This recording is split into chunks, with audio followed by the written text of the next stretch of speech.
Monster Sanctuary is a turn-based monster taming RPG with 3-on-3 strategic combat, a Metroidvania overworld allowing you to jump, swim, and platform across a large world, over 100 really cool monsters to hatch and utilize, and even difficulty options to boot. Now, if you want a review going over my thoughts on the game as a whole, definitely check out this video, which will be linked below, but today we're going to be talking about 10 reasons why I think you should buy Monster Sanctuary for Steam, PS4, Nintendo Switch, or Xbox One. The game is also on Game Pass, by the way, so there's that too. We also did the same thing for Monster Crown if you're interested in that video, but without further ado, make sure to sit back, relax, and let's dive right in.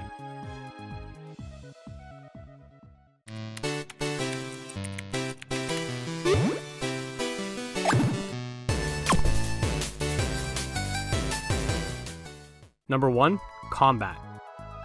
So I had mentioned in my brief summary that Monster Sanctuary features 3-on-3 battles, but what does it entail and how does this differ itself from other monster taming games? Well, instead of what you'd expect with something like triple battles from Pokemon, Monster Sanctuary's battle system is its own thing entirely. Basically, you can create combos by using multi-hitting moves, which then increase the damage of your subsequent moves for max effectiveness. On top of this, there are a huge amount of different types of buffs, debuffs, and status effects, allowing for further complexity. These can range from statuses like Poison, which will damage you over time, or something like Glory that will increase your critical hit rate and critical hit damage. You can also customize your monsters to your liking by giving them various weapons and held items. Every battle almost feels like a chess match, having to best your enemy through utilizing your combos and various tactics. You can definitely expect to be swapping in and out your team as you overcome new challenges as well. Number 2, skill trees. Building off the previous point, you also have skill trees that allow you to further customize your monsters. You'll be given a certain amount of skill points that you're allowed to allocate in any way you see fit. Do you want to build a monster with high crit ratio and crit damage? Provided these types of perks are present, you totally could. Maybe you want to build a support monster and utilize specific buffs, debuffs, and status effects. Again, you totally could do that as well. You're given a ton of freedom with this, and I actually really like this instead of having your typical level up and learn X move. You're really given control on how to build your team. 3, difficulty.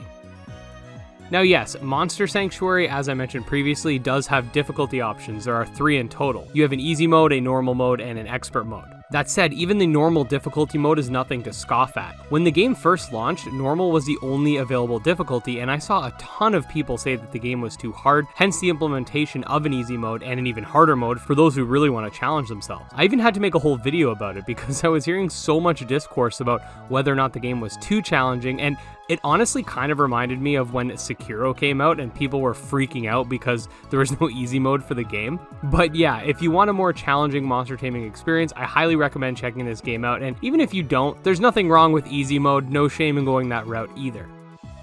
Number 4, free DLC. So as of the time of recording this video, Monster Sanctuary does have a free DLC that is currently in the works. I do have something special for you guys regarding this DLC that will be uploaded to my channel within the next few days, but basically there's going to be some type of free DLC update that includes new monsters, new skills, and new areas to explore. This DLC update, dubbed the Forgotten World, will seemingly take you to a place of monsters long forgotten to time, including dinosaur-like creatures and even some prehistoric bugs. The developers really didn't have to make a free DLC update. The game is totally worth the price without it. So the fact that they are doing this big update and just kind of throwing it out there just shows how much passion they have for the game, and that's what you want to see when you're purchasing any title. Number 5, PvP. I think when it comes to indie monster taming games, like I mentioned in my Monster Crown video, it is oftentimes not expected that PvP will be a thing. However, in Monster Sanctuary, it most certainly is. Given the aforementioned complexity when it comes to combat on top of the plethora of team building options, PvP might be something the more competitively inclined players would want to look into. It's always nice to have that kind of option. Number 6, boss battles and collection. So in Monster Sanctuary, there are these big boss battles that are pretty epic. You have to take down these monsters known as champions. Without getting too much into the technicals, if you can achieve a 5-star rank against one of these champions, you can actually obtain it for your own team. I know a lot of JRPGs and even some monster taming games will have these big boss fights that you can't actually capture the bosses, so I'm glad that they did include a way to get them for yourself that is really challenging. Also, let me just say that a lot of these boss monsters look freaking epic. There's a ton of optional bosses as well that are even harder than the main story bosses if you really want to go the extra mile. 7. New Game Plus. When the credits roll, it does not mean your keeper journey has to be finished. Sure, there's the upcoming DLC update, but you can also start over with your current team, cosmetics, and all that fun stuff, and take them into New Game Plus. New Game Plus will bring your monsters down to an appropriate level, allow you to keep most of your items, however, it will take away their upgrades and bonuses.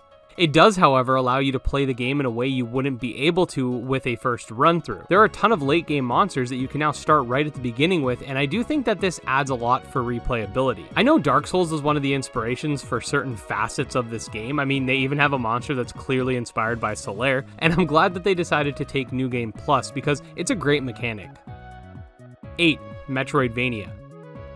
So yes, I had mentioned at the beginning of this video, but Monster Sanctuary is also a Metroidvania, allowing you to traverse the world in a side-scrolling and platforming environment. It goes further than just that. There are obstacles that you must utilize your monsters to overcome, and there are a wide range of monster abilities allowing you to do so. There's a ton of puzzles, and even certain areas that you must skillfully platform across in order to progress. All of the monsters exist in the overworld as well, so you can choose whether or not you want to battle them, but do note that skipping a lot of monsters will leave you under-leveled, and make the game even more challenging. As someone who enjoys both Metroidvanias and Monster Taming games, this is a perfect mix for me.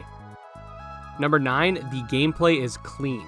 So yeah, Monster Sanctuary's gameplay is really good. I have not run into any substantial bugs throughout my entire playthrough, other than this one very minor bug that had to do with the coloration of the HP bar, but I haven't run into that in so long, and it's such a minor visual bug. I think it got patched. The game's controls feel great, movement is very clean, collisions are good, the combat is stellar, and overall the game is just indicative of very good design. I know this is a kind of a weird point to mention, but when it comes to indie games, there can be a wide range of games with a lot of bugs to games with very little, and Monster Sanctuary is definitely part of that latter category.